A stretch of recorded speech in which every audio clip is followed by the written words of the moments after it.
We got to do something good for 200. I don't even know what that would necessarily even be.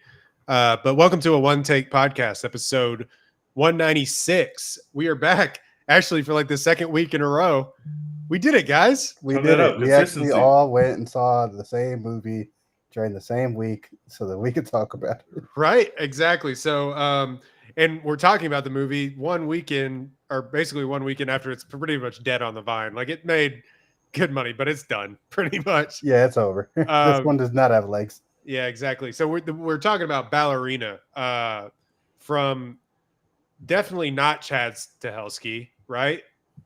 He totally how are they marketing this movie? Is it Ballerina, a John Wick story, or from the world of John? It goes back and forth. You look on IMDb, it's like from the world of John Wick : Ballerina, but when you click on it, it's basically just Ballerina. Like it should just be Ballerina, but they were like so worried that no one was going to go see this movie. Please know that John Wick is involved. Stahelski did not direct it, but he came in on the back end. I'll believe that Stahelski didn't actually direct it. Never mind. I think that's such an interesting part about how the movie gets here, because obviously John Wick 4 is a big hit. It makes a shitload of money. They go out on the bang. All those guys are like tired and they're going to do other stuff now, including Highlander, right? Like people are going to do other shit now. So the cash cow of John Wick, they still want to keep it going. So they put out a TV show that no one really watched. I assume none of the three of us watched this show, even though we love John Wick. Even though folks in the chat are like, "Oh, it's really good," and I'm just like, I cannot be bothered. I have heard good things about it, but it did not. Let's just say no one it did not pop. But I've heard good things about it, and now we get this movie, which did not involve Stahelski, and it also did not involve Keanu from the inception of the movie.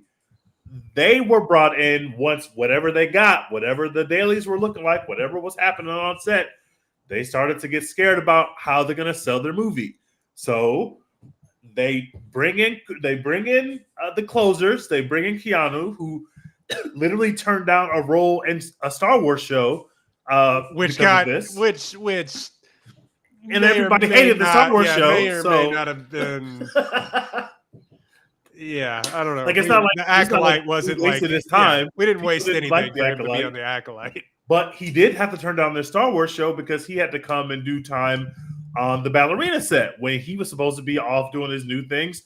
Stahelski's directing the new Highlander reboot, so he's doing other shit. Keanu Reeves was on set longer than 1 day for this movie. You know what? That's such a good. I thought maybe not. It kind of felt like that's a day, maybe 3 days. Like that. Like he didn't even really have to get back in shape. Like my guy got paid $5 million to walk in front of a green screen. Like, that's a week max, bro. That's a week max. Like that's a max a week on set. So we're talking Ballerina, 2025, 2 hours, 4 minutes. I love that. Thank you so much. And there's stuff they could have even cut out of it, but as I just chew on ice, this is why we're the best podcast around. You can feel it a little bit too. You can kind of feel where we got to add a whip and a zam to this movie. You can kind of feel where it's at, but beat that motherfucker with a hockey skate. Hell yeah. 7.2 on IMDb. An assassin trained in the traditions of the Ruska Roma organization sets out to seek revenge after her father's death. It was originally directed by Lynn Weissman, and he is the director of such projects, or has been in charge of like the Underworld series. He's like the main producer on those movies. What has he directed? I believe he may have directed some of those movies too. What the fuck is Underworld? You know what Underworld is, right? The Mila, whatever her name is. No, that. Damn it. That's Resident Evil, but the Underworld movies are Kate Beckinsale, kind of her mid 2000s. Okay, kind of the response to those movies, like mid 2000s. They made like 4 or 5 of them, and or early 2000s to mid 2000s. Vampire. They made a lot, but damn. He directed the first Underworld movie. He directed Underworld Revolution, Live Free or Die Hard, which I maintain is a good movie. But hey, whatever. Live Free or Die Hard's good. Like that's a good movie. I'm sorry, guys. I know that it's good. It just works. And lately, he had been kind of thrust into TV, where he had directed actually 2 episodes of The Swamp Thing. You know, that show that nobody actually got to watch, that was on Max. But anyway, so like you were mentioning, Tej, something may have went awry, and then they came back and they reshot like 3 months of this movie. And probably they brought in Stahelski to do some more action set pieces, and you can kind of tell that it is cut and paste together a little bit, mostly because like Ana de Armas like changes kind of throughout it, like her hair and maybe her face a little bit changed throughout the movie. Yeah, you could tell, like you could kind of tell which ones were the old stuff and which ones were the new stuff. But it didn't bother me. I could tell though. I could tell. It's written by Shea Hatton and Derek Kolstad, and I believe it's written on. It's the characters are from Derek Kolstad, but Shea Hatton wrote this as a spec script off of seeing John Wick 3, and actually almost like a fan fiction. Like he of course he's done a bunch of other screenplays, but he was brought in to help with Parabellum. Sorry, I believe he wrote this off of seeing John Wick 2, and then he was brought in to help with John Wick 3 Parabellum and include the Ruska Roma stuff. And then he wrote John Wick 4. But this is a script that had been sitting out there in the ether and was like on the blacklist, which if you don't know is where scripts, spec scripts or really sought after scripts that haven't been bought yet go and sit, and then people kind of vibe over them in Hollywood. It's called the blacklist. And so some really great screenplays have come out of that. Anyway, this was sitting on that list forever, and they finally made it. Ana de Armas stars Ana de Armas, Angelica Houston, Ian McShane. All your favorites are back. You know, Gabriel Byrne is in here now, but then Catalina Sandino Moreno, and Lance Reddick in his final on-screen role.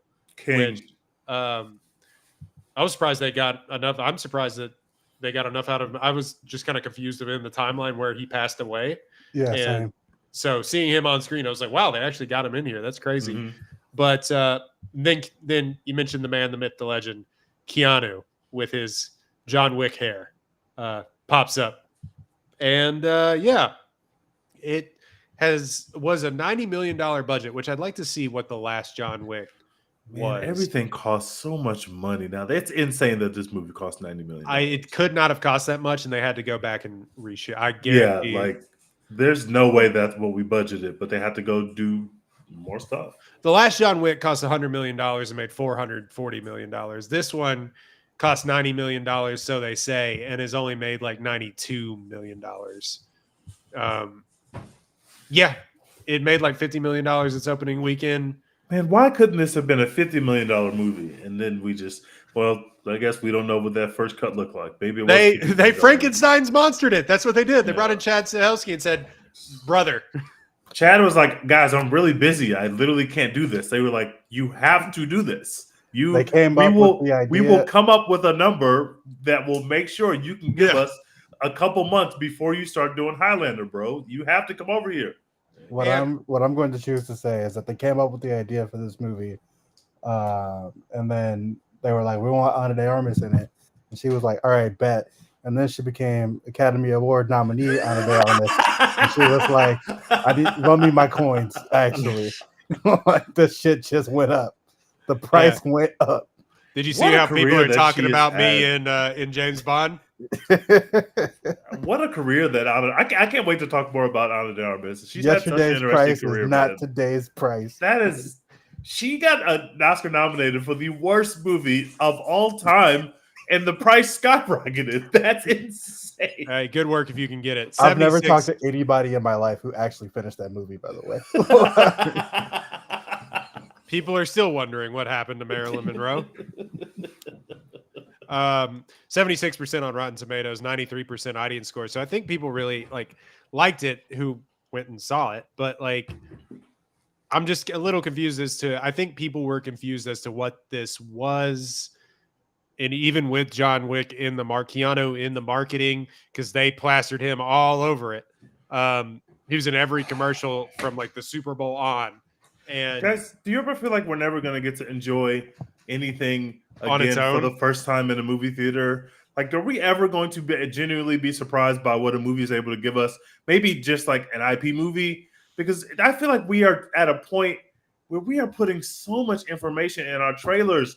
Okay, we all kind of figured that Keanu would have shown up from the beginning, but literally the first thing we see of this movie is you putting Keanu on the screen again. Like, you're not even giving your new character, your protagonist, a chance to really breathe, because you have to plaster Keanu's mug all over it to make sure that you're even going to make,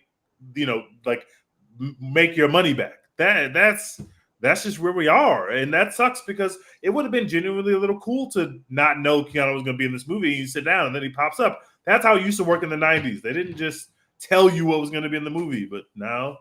Oh shit! Sylvester Stallone's here. Hell yeah! Yeah, like kind of those like, oh my god, look who showed up in this movie. This famous person showed up in the last 20 minutes of the film. That used to be a part of the draw. Holy shit! Oh my god, that shit doesn't exist anymore, bro. And they couldn't even commit to doing that. They were like, we're gonna have him pop up like within the first hour, and then like, just so people know, like, we didn't paint. Yes, like they couldn't even wait to say that to the end. It was like, no, we're gonna show him to you in the first 50 minutes, so we promised you he was gonna be here. He's here, bro. So just wait, just give us an hour, and he's gonna pop back out again. It's like, why do we have to put him in the first 15 minutes of the movie? Yeah, that was clearly green screened as well too, so you could tell. But that's kind of the problems that I think we will have with the movie. Him showing up in and of itself is not that bad, especially the way that he shows up. And they like tease this in the trailer, so it's not a spoiler actually. When he just gets off the train, like, and Tej, you were mentioning, Chris Ryan had a really good point where he was like, if that is just like the bit in the movie where Keanu shows up and you're just like, okay, who's getting off this train? Like, who's the hired gun? Shit, it's John Wick. That's fucking cool. Yeah. That would have been so sick. Like, that's if I didn't know. Like, that's sick, but we can't even do that because we're like, no, we got to make money. Put him in the first 15 minutes. It'll test better. Like, but it's a fucking better movie if that train moment happens, which A, is cool as shit, but also B, another thing we shouldn't have seen in the trailers anyway. He shows up and you're just like, holy shit, that's John Wick. Like, we're going to have this interaction now. That would be a lot of fun if we weren't sitting there for an hour waiting for him because you just put him on my screen. Like, we didn't have to do that. Yeah. Anyway, so we wanted to talk about this because I think we all, like we said, we all love the rest of the John Wicks. Dex, you haven't seen 2 or 3, but I still think 2's kind of mid. I was thinking after I finished this film, which of these films do I like more, Ballerina or John Wick 2? And I couldn't really make a decision. But I kind of have. I think that 3 is worse than 2. I think that 3. I like 3 better than 2. Anyway, I mean, I maybe think Halle Berry popped on the screen. That did a lot. That did do a lot to me. That meant a lot to me. So yeah, let's talk about Ballerina. Dex, you wanna talk about it and your the love of your life, Ana de Armas? The love of my life, Ana de Armas. Top 5 dead or alive. But yeah, like you said, I haven't seen John Wick 2 or 3. I've seen the first one and the last one, but I'm not like super bought in on the John Wick universe. I don't love the John Wick style of storytelling where there's like no stakes really, other than like he's got beef, like so he's gonna kill a bunch of people. It's like, what's he got beef about? What do you mean that shit rules? Like nothing really, but like we're gonna kill an entire small village like over this one personal beef. Like, okay, cool, whatever. Not like my favorite, action series, but like it's all like it all looks cool as shit, and like there's some dope kills in all the John Wick movies like that I've seen or whatever. Even like 2 and 3, which I haven't like seen the full movie. I've seen like moments from them that I'm like, yeah, that rules. Like he killed Boban with a book, it's badass. Yeah. And yeah, like Ballerina, pretty much the same, just with Ana de Armas in it, which like, okay, that's cool. Yeah, I still like her beef is that like her dad got murdered in front of her as a child, which like, fair reason to want revenge and go kill a bunch of people. I respect that. They blew up that palatial estate. Yeah. That was a fucking nice house. Was it just him and her living there? That was a big ass house. Dolo. That's crazy. You blew up my house. you killed my dad. Yeah. Yeah, fine setup to start an action revenge movie. That's cool. I put this in the group chat is like once I got out of the movie, Ana de Armas is like never going to be the best player on a championship team, and I don't think that Ballerina is a championship movie. I think she can lead you to like a home court advantage in the first round. You know what I'm saying? She'll make a couple all-star appearances. She'll take you pretty far, but like you're going to need somebody else to be the best person in your movie if you want to win a championship, like in Knives Out, where she was the number 3 instead of the number 1. Are you saying that Ana de Armas is Tyrese Halliburton? Is that what you're saying? Ana de Brunson. Wow. Ana de Brunson. Can't win with small guards. But you pair her with fucking Chris Evans and what's his name, Daniel Craig. Now you're cooking with gas, Mm-hmm. But yeah, she is perfectly serviceable in this movie. I didn't look at see like whether she did her own like fight scenes and stunts or whatnot. I'm just going to assume that she did and give her that credit. All of it looks credible, and all of it like I'll say they're not like they're not throwing the money down the stairs, but like I think a lot of that stuff maybe she's doing right. Yeah, like she probably is like closing a door on a guy who gets blown up by a grenade. I believe that. But yeah, she's serviceable. She's a better talker than Keanu Reeves is, which is so much better. When they put them on the screen talking to each other, that is like very stark. That's like, oh wow, look, Keanu Reeves can't talk. I totally agree with that, and that's obviously a very low bar. But that was literally my first thought in the first scene with her. When you first age up to it's actually Ana de Armas, I was like, damn, she talks way better than Keanu does. She can convey this story so much better. So yeah, like I butt on with her. I didn't love like some of the what's it called, the Roma Ruska. I didn't love some of the like training stuff where they're just like, if you want to win fights, punch people in the dick, and that'll be it. Like, okay, cool, training's over. Like, not wrong. It's like, oh, okay, I just have to punch people in the dick. Montage. I would stop fighting pretty quickly. But yeah, I liked Ana de Armas in this role. I thought that was something cool for her to do, and like it's not Fallout. It's not like fucking Fury Road or anything. Not the greatest action movie of all time, but like she's serviceable, and like the movie is serviceable. A lot of badass kills. She killed like her body count is so high in this movie. She kills like 300 people. Like it's fucking nuts. She really solos a whole village, like you said. She like 1v1 me in Rust. It's just like which like it's part of why the movie doesn't like quite hit as hard for me as it could have, because like she gets trained up as this assassin or whatever, and like she's supposed to be like fucking cold, like that's how these movies work, and she is fucking cold. But then they're like, okay, so you have to fight an entire village of like just the greatest assassins of all time. These people are unfuckwittable, and she just is killing them all like dolo for the longest time. And then like in the middle of her like fucking bodying all these like the coldest assassins of all time, John Wick shows up and just is like, you suck. Like I'm cooking you now.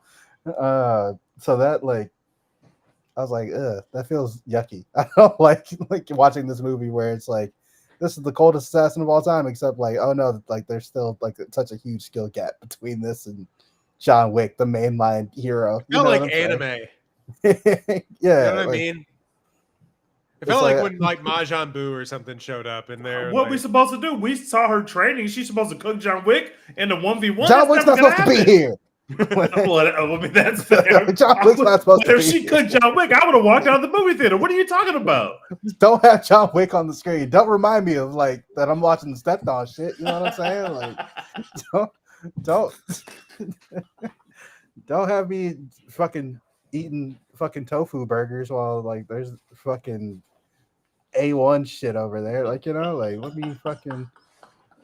I will say about that to interrupt you just for momentarily. What I did like about that is that the whole village thing, like obviously we've seen, especially in 4, him like clear buildings, 1 versus 100. He's done it, but like the whole like people just keep coming out of the woodwork sort of thing. Yeah. I found to be actually really like new and inventive. A lot of this stuff I did find to be new and inventive for specifically this movie. They keep finding new ways. I agree with that. To like kill people. It's actually kind of interesting. New people just keep spawning. Yeah. Like, oh, they're on it too. They're part of this. Like, yeah. The whole town. This assassins. Fuck. All right. I like the kind of way they slowly unveil that like literally every person in this town is a trained assassin. Like they just like they slowly like you're like, oh, literally everybody is involved in this. Like there are no bystanders. Like all these people are here there to cook her. I kind of like how they like slowly unveiled that. They should have. It would have. What if the kids came out with guns? That would have been kind of funny. Yeah, and they showed like, oh, the kids are like they're training. They're working their way up. They're also just going to like be in this assassin village full of assassins. Like, I guess get flown out to assassinate people and then come back like nothing happened. I don't know, but anyway, yeah, I thought it was all cool. A lot of the kills were really fun, especially like when they were in like the whatever that gun store was. I don't know if that guy is from like another movie or whatever, but no, a version of that guy is there's like they was called like the sommelier, and I think was it 3 or 2 when he does I think it's 2 when he does the gear up scene, which is one of the best scenes in the franchise. And but yeah, those are supposed to be, they give you all these options of what you can do, and they subvert that by interrupting it in the middle. Yeah, I really like that. Like you always have your gear up scene. You always have like, okay, now we're gonna talk about the cool gun shit. Look at how swaggy it is in here. All of a sudden, we got that being shot up. It was like, oh, like you are not in a John Wick movie. You are in Ballerina. Like this is new and different. And I like the kind of subtle differences they were trying to establish in how this movie works and the flow of this movie. But also, obviously, like we're having a shootout or a fight in the nightclub.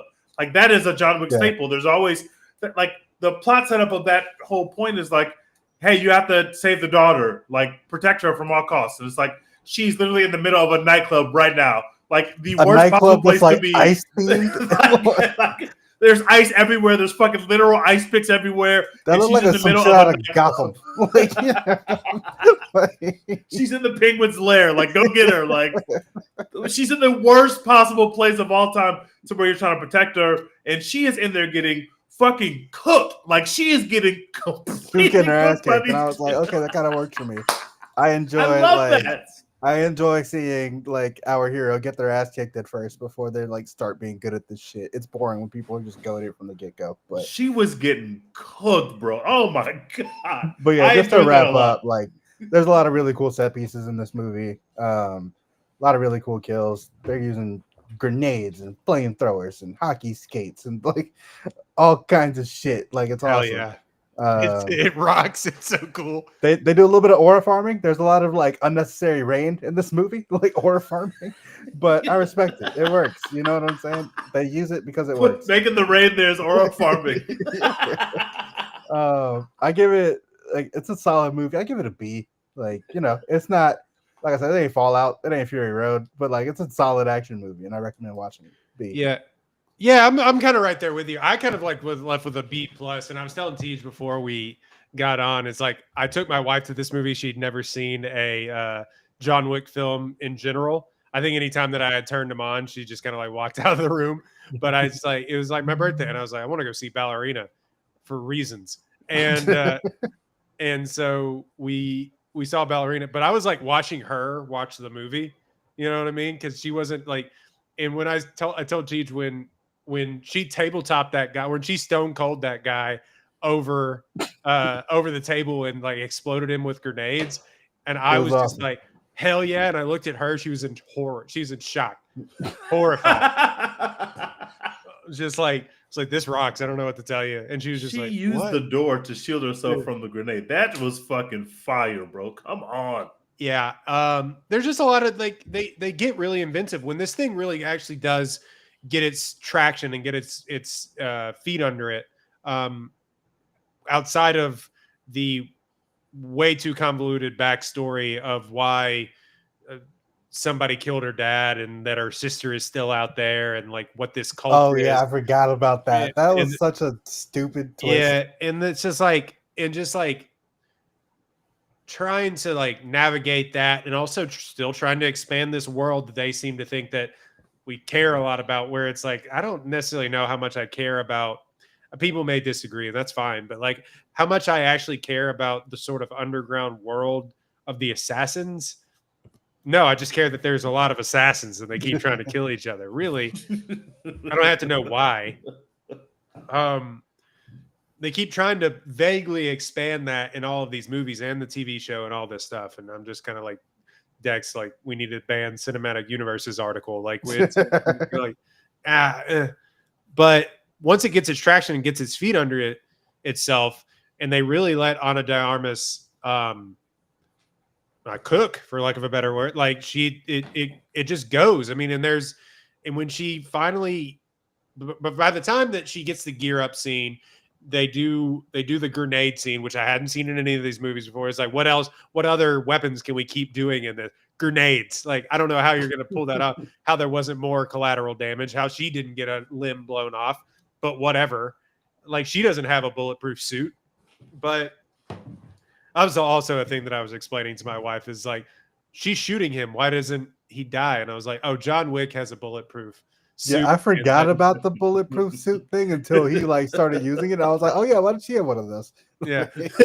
We should probably get her one of those. And my wife was like, what are you talking about? I was like, well, it's bullet, whatever, watch the movie. But like, but yeah, so once it gets its traction under itself and it starts really going in that way, and then and you get to her breaking out and the flamethrower scene after she has that fight where she gets bodied by John Wick, and for some reason or another he agrees to like help her. No reason other than she's Ana de Armas and she's the lead of the movie. But once that gets going, that flamethrower scene, the grenade scene, all that stuff, I was like, I will still watch 1,000 of these if Chad Stahelski is at the helm of it. And what seems to be the case is that a lot of that stuff they went back in, reinvented, and did the whole thing. Obviously, I'd be interested to know like what was kept from the previous director and what was brought in. But they keep finding new ways, and like the somebody pointed out, like the Buster Keaton of it all that they keep going back to, and then like breaking plates over each other's head. That's obviously Stahelski, like that sort of stuff when they're in the diner and throwing knives at each other and doing that whole stuff. Love breaking it. Plates, and there's like just rambling a gun under one of the plates. That's yeah, fun, it's awesome. And yeah, this movie is funny too. Yeah, I will watch 1,000 of those. And there's just some pacing stuff that, like, obviously sometimes you feel like this stuff is Frankenstein's monster together, and they definitely kept in some of the acting between her and the sister that was left over from basically what is a previous film. But to that end, the fact that they were able to put this all together and make it flow the way that it did, my hat's off to them, because, you know, we've seen movies where that goes awry. And I mean, like Justice League, I mean, a way bigger movie, but you know what I'm talking about. And yeah, I think it goes really well. Yeah, Ana de Armas is in fact a better actor than Keanu Reeves is, but I think Keanu Reeves is still perfect for one of these roles. Nameless, faceless, or not nameless, but, you know, just what's the word I'm looking for? But like nameless, faceless assassin, Keanu Reeves, he's great at it. And yeah, he's like just a blank slate, tabula rasa. Yeah, just whatever you want to put on it. And for Ana de Armas, it's like, this is, yeah, you're right, Dex. I feel like this is about her range. Like, obviously we know she's a good actress, but, you know, would she be better served not to be necessarily, this makes her an action star, but not to be necessarily just this. But yeah, does she need to be the second or third in these movies to really shine off the screen? Because when she's in James Bond and she pops up and she's one of the most striking women in Hollywood, and you're just like, who is that? And she's kicking ass. You're like, you're left with like, I need to see more of her. And maybe you don't like but like, I did enjoy her in this movie. I was, and maybe it's reductive, but it was interesting to me how much we have seen of Adrian Arjona and like Isa Gonzalez over the last few years, and how much their star has risen, and it's reductive because they're also Latin actresses, and Ana de Armas is too a Latin actress, but like it feels like you could have seen Ana de Armas in some of those roles that they were getting. But I'd be interested to see what it would look like if another actress was in this movie as well, or if she's just so good at it that it shines in that way. Maybe we'll never really know. But it's been interesting to see the rise of those two, especially, and where her career has kind of faltered. Ana de Armas caught a couple bad beats, to be fair. Like, Gray Man should have been good. Like, I can see why she thought it would have been, like, when she signed up for that. But then it was Netflix slop. Like, whatever that Chris Evans movie was, like, I can see why she chose Ghosted, to do that. where they weren't even in like the same room at the same time. Like, I can see conceptually why it might sound like a good idea to try and be in that movie, but like, apparently it sucked. I'm not gonna pretend that I watched the shit, but like, I don't think you have to. I don't think it's like a real movie. Apparently it was like super duper ass.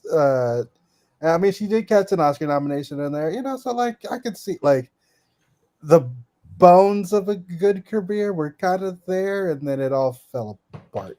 But maybe she's back with Ballerina. We'll see. Yeah, and like I said, I don't want to be reductive with just those Latin actresses, but we know how Hollywood works, and we know that there's only so many parts that go around to women of color, and so it's interesting to see as those two continue to rise, like where her has been, and I'd be interested to see if she continues trying to do different stuff, or if there's a lane for her here to continue with this, if they even want to go, I guess, back to this. But it would be cool to see if and when John Wick comes back. I think they're making a fifth one if Keanu's knees work, to see if they pair her in that movie. Like, I would love to see her in a John Wick. Yeah, that if she popped up in that, like, we would all be having a better time. Like, that's, I don't think you would immediately elevate something is what we're trying to get at, I think. Yeah, and I think that's where they're, hopefully that's what they're setting up if they're going to make another one, which it looks like they will.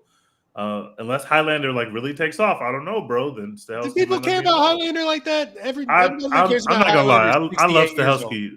I'm not on the Highlander pipe train. I say that, and then a trailer's gonna drop, and I'm gonna see some cool shit. I'm like, nope, I'll be there. But as of now, I don't care about Highlander. It's not really my thing. I'm interested to see what he can do with like sword fighting, but are they making a Highlander movie? Is that what y'all are saying? Yeah, and Stahelski's directing it. He's making it. I missed that. I never give a fuck about Highlander. Is a TV show, right? No, Outlander is a TV Outlander. show. Oh, okay, never mind. But Highlander was a movie from, I believe, the late '80s. Mid '80s.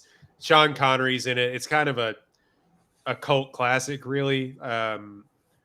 But yeah, I don't know, man. I don't care. Honestly. Not really my bag, but I do love Stahelski, and if that trailer drops and looks fire, but I'll be tapped in. But I can wait. What grade did you give this movie? I give it a B. I give it a solid B. It is Frankenstein a little bit. Having John Wick, like, them interact before they fight is silly, other than to say like they have some sort of familiarity when they fight. Otherwise, their dialogue doesn't make any sense. But then again, like I said, if you just have him get off the train like the hired gun, and you're like, oh shit, it really is the Baba Yaga. Like, you know what I mean? Yeah. Like the guy they've been talking about all these movies, then I think that works 1,000,000 times better. Other than that, the flamethrower shit rocked. The grenade shit rocked. Mm-hmm. I didn't know if they could ever top, keep topping what they're doing. And I'm not sure they topped it, but they really equaled to what they've been doing, especially like in the fourth one with the dragon's breath and stuff like that. But then taking an actual flamethrower and then fighting with that, it just kept going. And I was like, surely they're not going to keep lighting stunt doubles on fire. No, they are. They did. Those people were on fire. That was crazy. So yeah, B. When I first thought, I couldn't help but think about Furiosa when I watched this movie. Just kind of like seeing if a young upcoming starlet can rise to a certain moment. And the reason why I feel like there's that connection issue is because I thought that Ana de Armas was good. Like, I thought that she did what she was supposed to do to help the team win. Now, Ana de Armas is in a slightly more difficult position because, what's the girl's name? The head of Furiosa, Anya Taylor-Joy.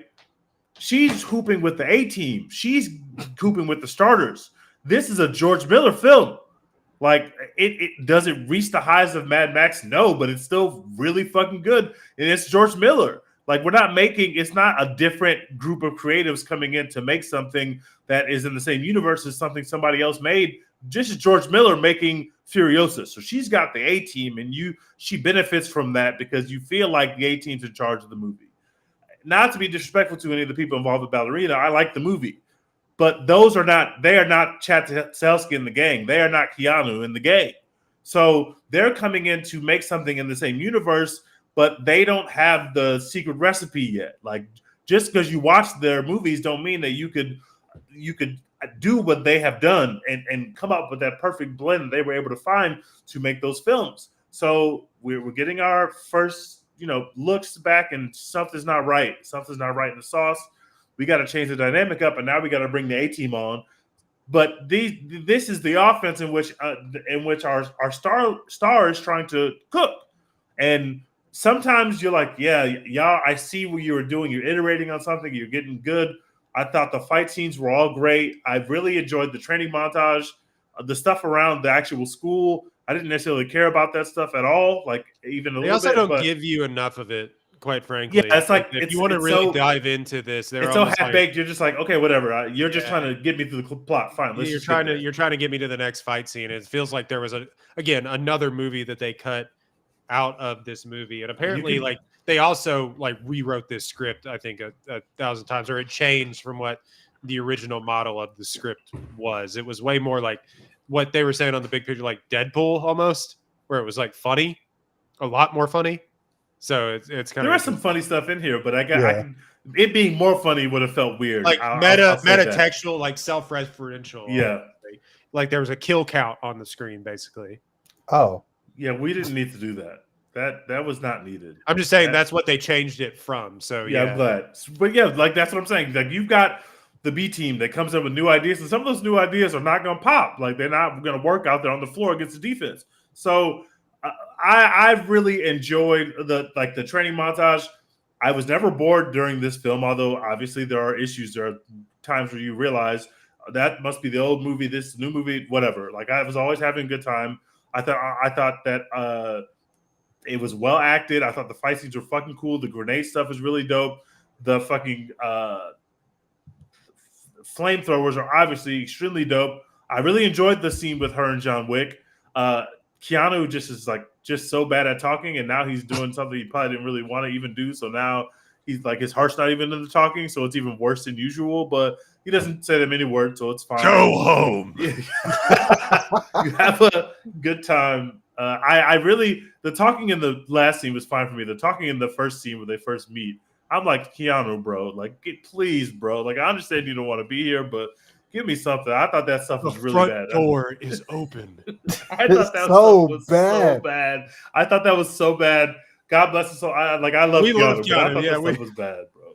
I thought this stuff was really bad. But, I had a generally good time. I would also give it a B. I was thinking about Furiosa the whole time. I don't think this is as successful of a movie as Furiosa in terms of the quality of it. I thought Furiosa was really good. Like, Furiosa bangs, man. Like, it's not Mad Max level, but you still falling short of Mad Max is nothing to hold your head down for, because I thought Furiosa was really good. I had a great time. This isn't quite that good, but I still had a really good time. I would watch it again, and it kind of made me want to at least maybe give the TV show a shot, because I still thought that they were doing innovative shit. I still thought the fight scenes felt fresh.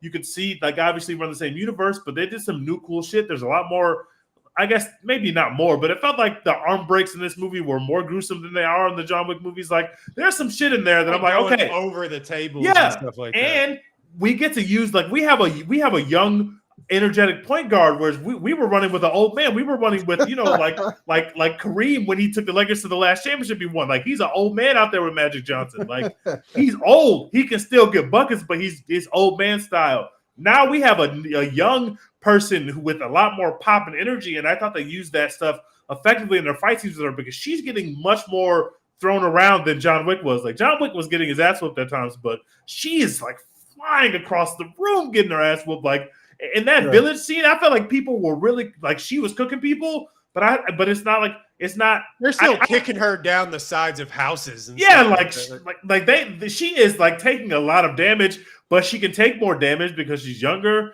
She's just like early Spider-Man, and I thought it's a really good, smart way to power Spider-Man set. Is like it's like a very cool way to power set because she's going to end up in a John Wick movie, so we can't have her OP coming off of her own movie just because we want her own movie to do well, and then she gets in the John Wick universe, and then we got to have an awkward conversation because she's going to get cooked. Like this, she's playing against like other young prospects. But she ain't playing against the NBA All-Stars, the Hall of Famers. She's not on that level yet. And I like that we level set that and we show her cooking.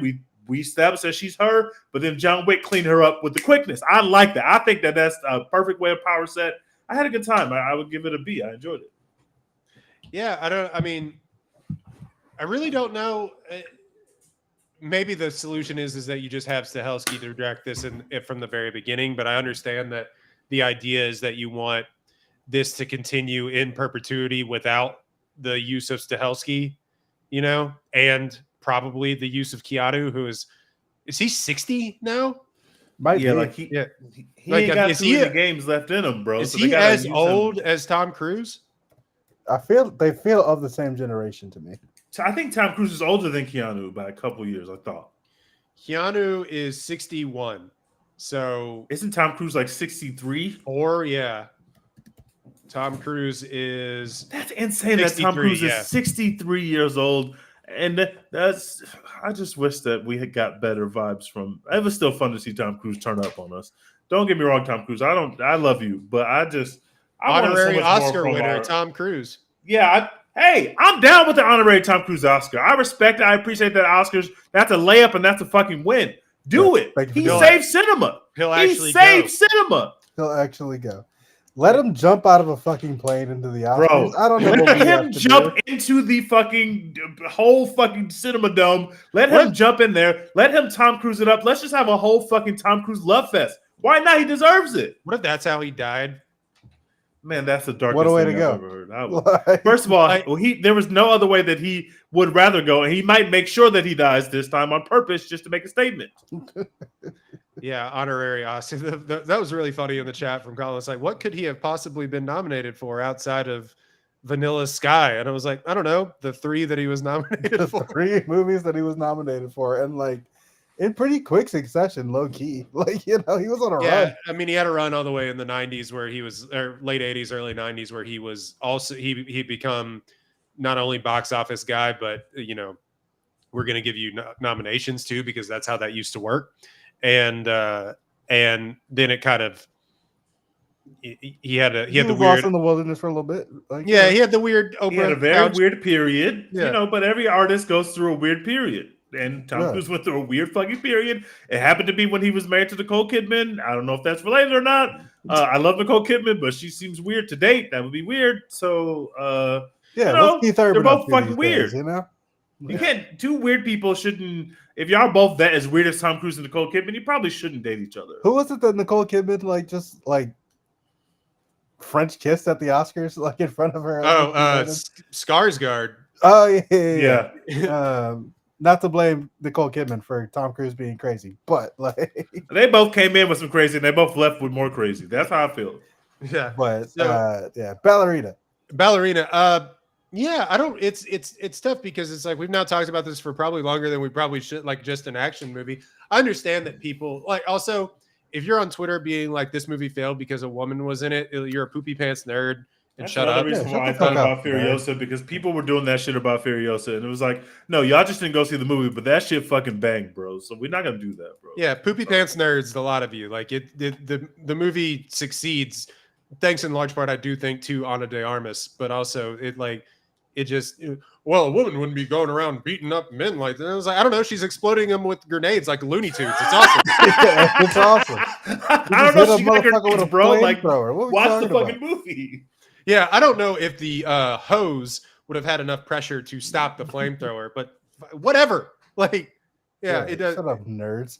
I will say though, like the fucking That's what I feel. Nerds. Like, yeah. Some of the plot shit that they tried to do in here, like the other assassin guy who she like happens upon, and there's like a huge bounty on him or whatever. Oh, we forgot about Norman Reedus in this. Norman Reedus. Yeah. I thought he was good for the. He got fridged. He wasn't in the fridge. He literally got fridged, but that story was such a throwaway thing. Like it's like, why'd you even do that? It felt like there was more of that, and they cut it out.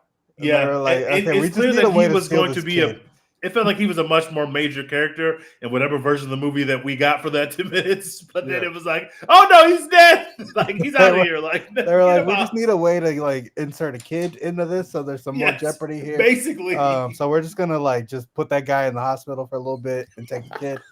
And it's like he gets a little bit of time to like kill some people with a shotgun, but it's like Norman Reedus has been one of the biggest action badasses on TV, literally for what? 15 years now on the Walking Dead stuff. At least on the Walking Dead, yeah. Yeah, so it's like having him in there to get nearly killed and then be in a hospital bed at the end of the movie. You're like, to get fake kills. And why? Just wake up in the hospital at the end. Yeah. And the thing where it's like the other like badass woman in charge is her sister the whole time. Like that sucks, actually. That's ass. I hated that. And then she just dies. Just actually, yeah, they do kill her off. That's I hated that. I'm like, what are we? Sister. Why? Boom. Why are we doing that? Okay. What the fuck was that? Like I said, there's remnants of the other movie that are left in here, and you can kind of see. And maybe if the whole plot was together, maybe it would have. It's almost like one director wanted Ana de Armas to act more, and one director is like, we need have her throw grenades at dudes. Yeah, we need needs more grenades. We literally need like plate smashing. I don't know what I also think that the shotgun stuff in this movie is pretty cool, bro. Like there's some cool shotgun shit in this movie. I do love the idea of there being one director who's like, what if we had a really cool plot twist? And there's another director that's like, what if she beat her up with coffee mugs and plates? Yeah. The literal Chad Stahelski. Those studio heads had to be happy as shit when Chad came in there, but just like, I don't know, bro. Just put some more grenades in it. They were like, yes! And that's what we were saying. How do you have the big bucks for, Chad? This is why we pay you, Chad. Grenades, you're fucking genius. How do you fight your way out of a gun store? Grenades, that's how. Who needs guns? What happens when the guns run out? Elon Musk flamethrower. She picked up she opened 7 crates of guns that she could not use for some inexplicable reason. I did not know why she couldn't use any of those guns. She just was like, no, not those guns. Oh, there's a fucking case of grenades right here. I'll just use these. And I was like, you know what? I like your style. Let's go. Use the fucking grenades. She's like, you know what? Fuck you guys. Grenades. I love how that's the one. I think people are going to take away the flamethrower stuff, but seriously, when she exploded those people behind the door and everything, I was like, cinema. I was like, I'm locked in. I've never been more locked in. Holy shit! It really is the gaming meme where I was like, and I was looking at Caitlin watching the movie, horrified, looking at other people that brought their girlfriends and wives, and they were confused. But I guarantee you, every dude in that theater was like, this is what I pay my money for. Yeah, hell yeah. I want to run around like this on Call of Duty. They don't let you run around like this. You can only have 2 grenades at a time. But if I could, all grenade loadout. She literally threw a case of grenades at dudes, with multiple grenades in there. Just threw the case at them. I was like, yeah, turn that up. I'm having a great time. Let's continue. Whatever this is, I want 10 of them. That'd be great. Yeah, so you have the perk on where you can carry extra grenades. Yeah. And then she got a flamethrower as her kill streak at the end. Whoops, all grenades. That's all right. Do we want to talk about what we're watching besides NBA basketball? The Pacers blew it. The Halliburton is Wait, dead, Tej, bro. did you give it a B? I gave it a B. Yes, I did. Okay, so go ahead. But the Halliburton is dead. I've been watching NBA basketball. The Pacers literally were 1 quarter away from putting a nail in the coffin and they did not get there. And that was their like. I fully think that the Pacers are going to win Game 6, and we're still going to look back at the series and say they lost it and when they could not win Game 5, Game 4. Yeah, they lost. They had their chance, and I think they're going to win. I think they're going to win Game 6, and I still think they're going to lose Game 7 by 11, 13, and we're going to say they literally had them, bro. They literally had them. I think they're going to go get cooked in Game 6. To be honest with you, I think they know it's over. They just played so many more games. It feels like I feel like it's over. But anyway, I started rewatching Insecure again just because I had a friend who was talking about Insecure and like that they were rewatching it, and so I'm still in early season 1. But it's like greatness. Damn, bro! Like, why did I like Lawrence again? Like, what? Shit! What? Because you were too busy having the gender wars, bro. Yeah, Lawrence was moving crazy, bro. I watched you watched the first episode. You're like, yeah, Lawrence is ass actually. Like, didn't even remember acknowledge her birthday at all. Like, what is this? Like, you just on the couch, just fucking being a bum, you little bitch. What is this? Shout out to Jay Ellis. I thought his career, and maybe it still will, but I thought his career was about to take off after. Dude, that dude ended up in Top Gun Maverick. He won already, bro. What you talking about? He was next to the GOAT. I watched the first episode of Insecure the other day, and I was like, how did I end up fighting people every Sunday night about this man? Like, how did because you're toxic, Dex. That is hilarious. Yeah. So working on my Office, first time watch, still in season 5 on that. I saw the F1 movie yesterday. I got to go to holy shit, man. Can you give a non-spoiler? Like, can you give a tease? Hell yeah, brother. Yes. I have a review that I need to write this week. Can you just tell me your grade? Just tell me your grade. A-. Oh, I can't. A-. We'll get there. Man. We'll talk about it. I can't fucking wait. Hell yeah, go see it in IMAX. Don't all my F1 fans, don't be a fucking nerd. All right, we know that's not how it works. We know. All right. We get it, bro. It's a fucking movie. We don't care about racing sports at all on the slightest. We just like racing movies. Please let us have our fucking fun. I don't want to hear none of that technical mumbo jumbo jargon from real F1. It's not about F1, bro. It would never happen like that. They don't pass like that. Nobody Shut up. There's not that many passes in this sport, which is stupid. But anyway, yeah. Brad Pitt's here. All right. Shut up. Shut up and let him cook. Joseph Kaczynski was putting mini cameras in those rockets. And yeah, shout out to Dampton Idris. I don't know. But yeah, shout out to him. He's cool. Like him. He's got a future in this business. He's got a future, man. Yeah, it seems like they're over the past How few did years. he land this role? He's great. But it just feels like it happened. Like it was like, oh, everyone knows it's going to happen because from Snowfall, he's incredible on Snowfall. So, but then I feel like it wasn't happening. And then it was like, boom! Oh yeah, I'm in a Brad Pitt movie. I'm second in a Brad Pitt. But that's insane. It's always like funny though, just like seeing British people like just be British in movies. Like, what do you mean you're British? Since when? It's like, oh yeah, that's a really good accent he's putting on for this movie. Oh no, he just talks like that. Oh no, that's just how he talks. Just is British. I forgot. Yeah, I'm so excited about that movie. I don't know why it took me this long to like strike me, and I was just like, oh, it's F1, it's F1. But then they kind of started putting F1 : the movie, and I was like, oh, this is just they got F1 branding to do this. It's like F1 wanted to make a movie finally. Yes, the F1 and this is like how they made the movie. Put our sport in your movie. He was like, all right, bet. It'd be like a baseball movie being called MLB. And I just was kind of like, it's literally like NBA. Like this movie is called NBA. Like, oh, okay. It's the worst possible like SEO like ever. Like just calling your movie F1. But like, yeah, I mean, there's not much else to call it. Like, yeah, F1. Did either of you ever see what was the movie with the Ron Howard movie that was an F1 movie, but God, there are other F1 movies? Yeah, it's like it was like F1's infancy. I forget what it was called. People are going to be screaming at me. I'm Do like y'all watch the trying to, show, like, the Netflix show, like, or watch Drive to F1? Survive. Like, are y'all into? Yeah, are y'all into F1? I watched in that way? I watched a little bit of it. I got into F1 a little bit by playing the video games, which are actually really fun. Yeah, Got I'm it. in the Pretty good. F1. I don't like.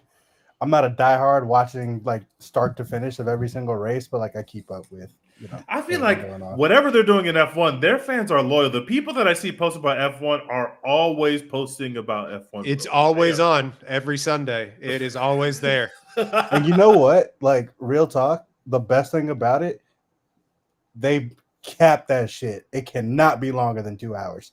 Cannot. Like by rule. It's like perfect way for sports to be. They're like It's like well, for the longest time though, they did have the problem is just like one guy was winning because they like made his car into a rocket ship, but yeah, like it was unfuckwittable. yeah, But yeah, they're like, this is going to take less than 2 hours. Like, God help us. Like, I don't care what the fuck else happens. I don't care if there's rain or fire or whatever. Like, this shit will be done in less than 2 hours. Bet your life on it. Did Correct. you ever see Rush, which is the Ron Howard movie with Chris? Oh, I did see that. Did you see it in theaters? No, I haven't seen it at all, actually. When did this movie come out? I feel like I did see it in theaters. Years ago, 2013. 2013.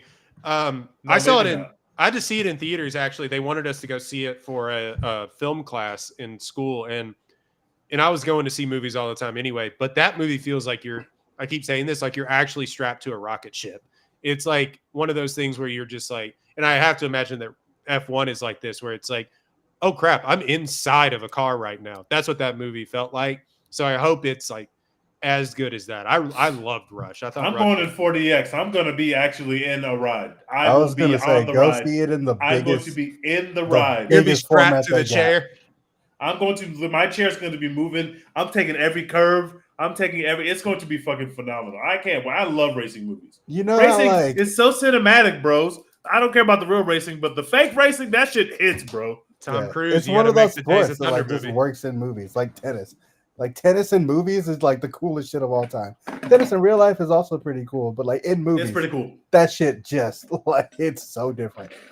But yeah, go see this movie in like the biggest format you got. You know that scene in Sinners that everyone's like really hyped about, where like the aspect ratio changes and like it gets like IMAX sized or whatever. Mm-hmm. That doesn't happen in this movie. The whole shit is IMAX sized, like the entire time. That shit is not. Does not change. This shit is not changing. They take out that whole screen every fucking time, and you are. I said this in the chat, but it's one of those like. There's sports movies where like the good thing happens to the good people, and you're just kind of like, yeah, like this happens over and over and over. It's just, Yeah. I can't wait. I can't wait. Is it like Top Gun Maverick in a way? It's not as good You as mean Top is it Gun the Maverick. greatest movie of all time? Yeah. Is it the greatest movie? It's not as good as Top Gun Maverick, but there are scenes where you're just like, this is so fucking cool. I feel like I'm in a rocket ship. Like, this is awesome. All right. I watched Materialists, which I think we were going to talk about, but probably not at this point. But I'm planning on seeing it tomorrow. So we can talk about it next pod as of what we. Yeah, I'm fine with that. Or I can. You can talk about it now, but I don't want to spoil or anything. It's actually been a pretty modest hit, I think. Obviously, they were pushing. A24 was pushing that movie hard. Celine Song, who we all came out of past lives, like next young goat. I wasn't quite on board with it, like especially not like I was with Past Lives. But it's hard to be because I was floating when Past Lives was over, like it was literally levitating. But yeah, I don't want to ruin it for you. And I told Tej this may color your idea of the film, but I think that if you should go into it knowing that the marketing was a bait and switch. Like the marketing marketed a New York City rom-com, and while there are some funny moments, it's not a rom-com. It's not, even like Crazy Stupid Love or anything like. It's not that. Very much not that. It's more of like a New York romantic dramedy or drama even. And yeah, I don't know. Dakota Johnson, something about her is I think Sean Finney used the term black licorice, and I would have to agree.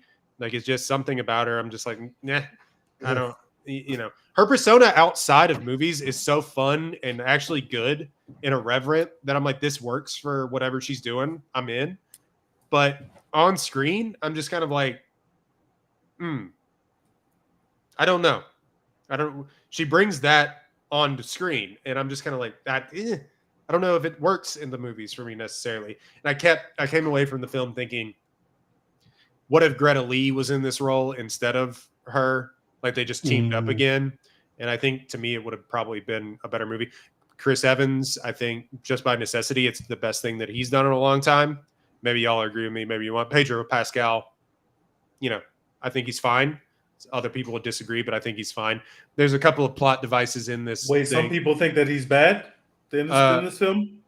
Well, Amanda Dobbins for one, but that's she thought he was bad. Yes, but she doesn't like him to begin with. But the whole, I think some people are like, he's my favorite actor, so screw you. But also like he's, I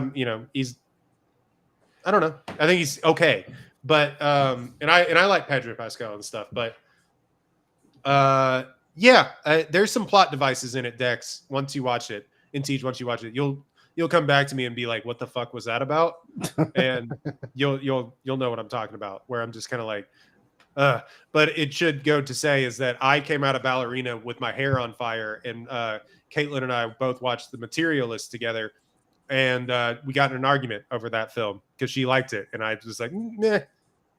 We actually got in an actual like full-fledged like, no, you don't understand. I can't wait to see it because I like Past Life so much, but I haven't seen it yet. I will say this: Celine Song, and I put it on Twitter. Celine Song, the director, kind of outshines Celine Song, the writer, in this. A lot of the dialogue, it's very. This is the term used in other mediums, but writerly. Like, you can feel the words on the page when the actors are saying them. Got it. And sometimes that's good. Sometimes we love it. We loved it in past lives, but other times it's not. But I think what she's doing with the camera and how this movie looks, it's awesome, actually. I think it's really good. But other than I can't keep going deeper into, or I'll spoil it for you. But anyway, but let me know what you think about it. I think some people really enjoy it, and I think a lot of people feel kind of bait and switched by it. So knowing it's not a rom-com, I think will definitely like help. Because I definitely assumed it was a rom-com from the trailer. It looks like a rom-com from the trailer. It's literally a rom-com trailer. Yeah, and there's some things in there that like are genuinely funny, or maybe were like even played to be a little bit more dryly funny that I don't think people in the audience really related to. That I found there's a part with Pedro Pascal towards the end that I found like to be hilarious that I don't think a lot of people really enjoyed. But it's not that. I think it's just like somebody said, it's almost like a James L. Brooks movie, if you know what I'm talking about. But like, it's not even like broadcast news if you've ever seen that movie. So just go into it thinking about that.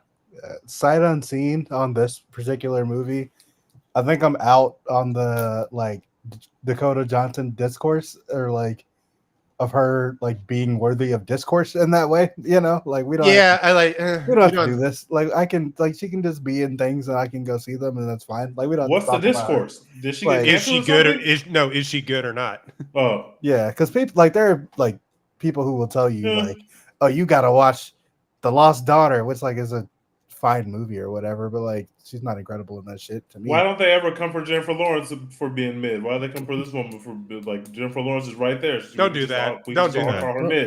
Don't do that. Right there. Jennifer Lawrence got skins on the wall. All right, let's relax. Like Dakota Johnson, what are we talking about here? Very beautiful. She is gorgeous to look at in the movie. Yeah, like we don't have to talk about her like she's like one of the serious actresses. Like like she's fine. Like she's not bad, but like she don't belong in some of these conversations we're putting in her, right? Somebody put it on Twitter like this, in that like it is that you can tell when Dakota Johnson is in a paycheck movie, but somebody furthered it in saying that you can tell when a lot of actors are in a paycheck movie, but you can tell that Dakota Johnson has open disdain for the movies. She's in a paycheck movie. You mean to tell me Keanu Reeves didn't really want to be in the Ballerina? I'm shocked to hear this. Yeah, you can tell. You can tell by many actors who took a paycheck. Yeah. Such is the history of time. But like, this is the perfect way to describe it. Is Dakota Johnson has open disdain for the projects and the people involved whenever she's in those movies. Is Dakota Johnson just like the final four of Millie Bobby Brown, who just like hates everything about being an actress? But yeah, I'm glad that you brought up Millie Bobby Brown. Can I say something? Okay. Of course. Look, of course. I love Stranger Things. Why we had a wouldn't good time, bros. We had a good time. We had a lot of good fun memories. I will always hold a special place in my heart for this show. What the fuck are we doing still making Stranger Things, bros? These kids are grown as fuck. Are you fucking serious, bro? They just put out a teaser trailer, and 90% of the fucking teaser is video from when they were young. Because they're old as shit now, bro. What are we doing? And then they got the nerve to break that shit up into 3 different releases. Why? These niggas are gonna be in a fucking ARP by the time we get these shows. Can we please just end it? Can we please, bro? Why does everything have to be like this? We had a good time, but they're grown as fuck now, bro. Just end it. I think we talked about this last week, but you've thought about it a little bit more. Are you still upset about it? I saw that teaser. I was furious, bro. What the fuck are y'all playing in our faces? They're old as shit, bro. Please, can we just get it over with so we can move forward, Netflix? God damn. You think those directors, those brothers that made that will ever work again? Do you think they'll just be like, you know what, I'm done? I'd be like, I'm out. I got paid so much money for this shit. I never did. For what? Man, Netflix will be big. Y'all, come on, bros. Netflix is playing in our faces. This shit should have been over 7 years ago, bro. What are we doing? Meanwhile, Slow Horses said it's like the 5th season is coming out, the 6th season is already filmed, and they're working on the 7th season. Bro, the other day I saw a tweet that's like, The Bear returns next month, and I was like, already?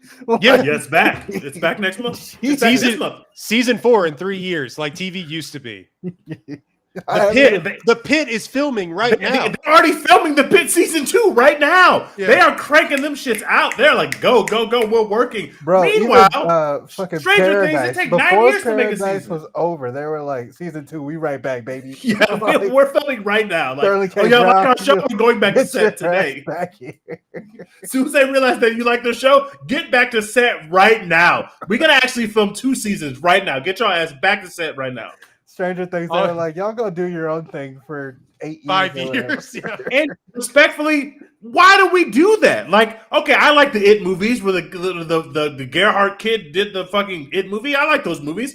We didn't have to fucking get the It movies with this kid. Put them niggas back on set and let's bang these seasons out. What are we? I just can't believe that this happened this way, bro. Those kids really couldn't get back on set, bro. Like, are we have child labor laws? Lock in, bro. Fuck school. What are we doing?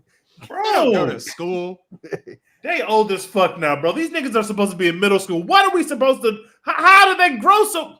Man, he's so mad. And then, like Euphoria, they're gonna take like 10 years to make the next season.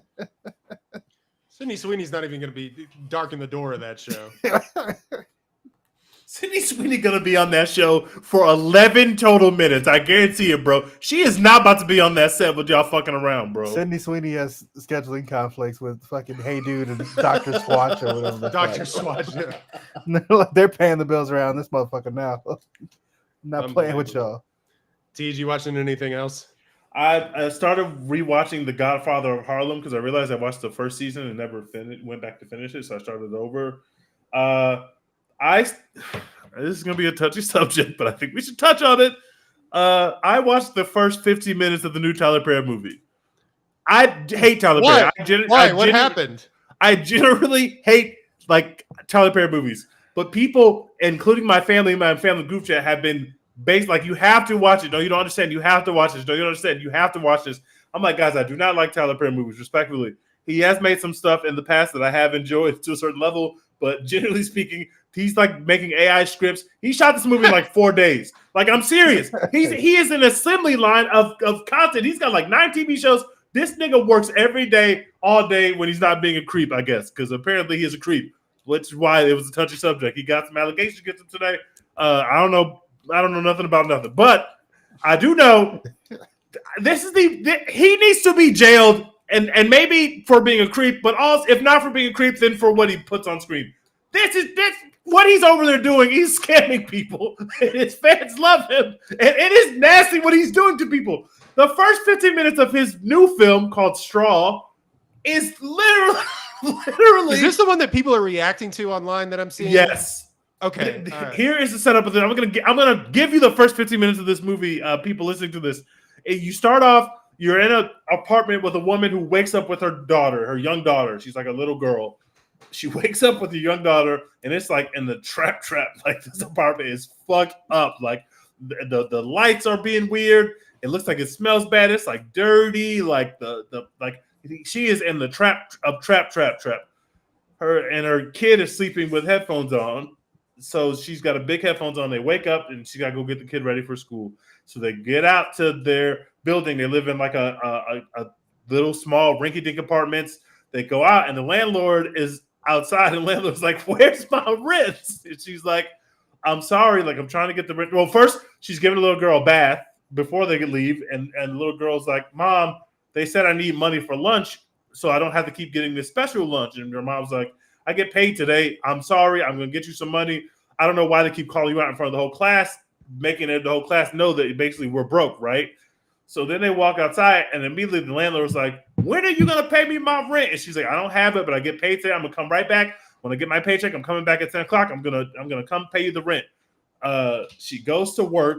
Her boss is a horrible person. She gets there, and her boss is like, "Why have you been late?" And she's like, "I'm sorry, I'm running out with my daughter." And you realize her daughter has like some special needs. So she takes like a special medicine. So she has like something going on with her health.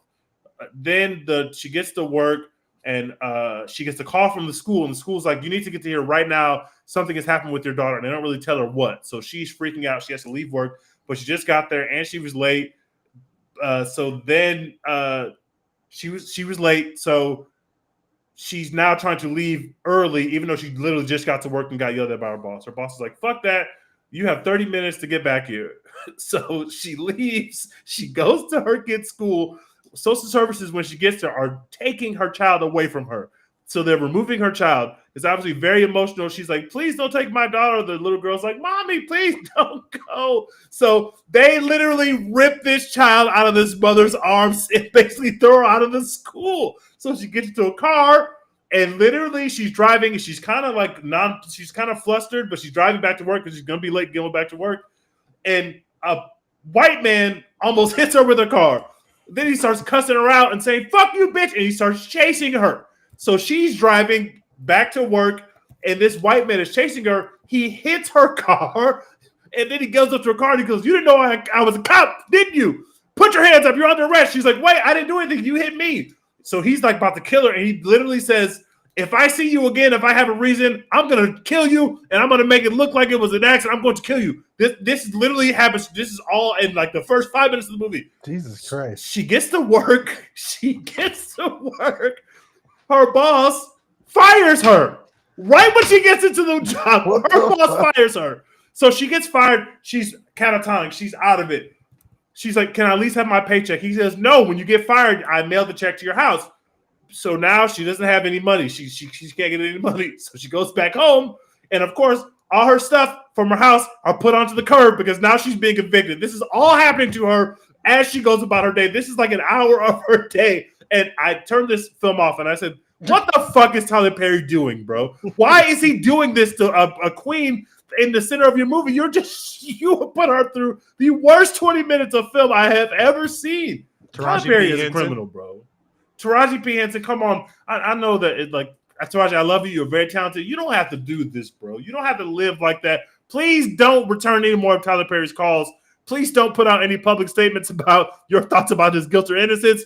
Given these charges, Taraji, please just stay out of it. Jesus. Wow, that sounds horrible. Bro, Tyler Perry is getting away with murder over there, bro. That man needs to be jailed. In the Apollo pop culture chat today, I literally made a joke about like not letting Tyler Perry make like a Juneteenth movie or something like that. I open Twitter and the first thing I see is allegations on TMZ. Well, you brought this against him. I was like, oh shit. this. I was like, do people think I was like making a joke about this? I certainly was not. Like, I certainly was not. I did not know. Incredible timing, as always, from Dex Hinton. Unbelievable. Okay. Yeah, that's what we've been watching, I guess. I'm not going to watch that. I will not be watching that. It is terrible, bro. I had to. Yikes. I turned on Mobland on Paramount, which is like. Is that the Tom Hardy thing? Or? Yeah. How is that? So far, so good. It's like I was telling Tej, what's the director's name now that I'm blanking. It is. Why am I blanking on this? Oh, good Guy Ritchie. Like it's like when Guy Ritchie is bad, you can tell pretty quickly. Yeah. It's so far not bad Guy Ritchie. So and when good Guy Ritchie is good, we all love The Gentleman on this as anybody else. So yeah. Anyway, so I'm gonna see how that show plays out. But the other thing that I watched, and we're going long, but Department Q on Netflix. What the hell is that? I didn't even know. It kind of just popped up I don't think it's getting talked about a lot, but it's kind of like Slow Horses, sort of like it's a whodunit mystery, but it's based on a series of novels, and it's based in Scotland, and has Matthew Good in it.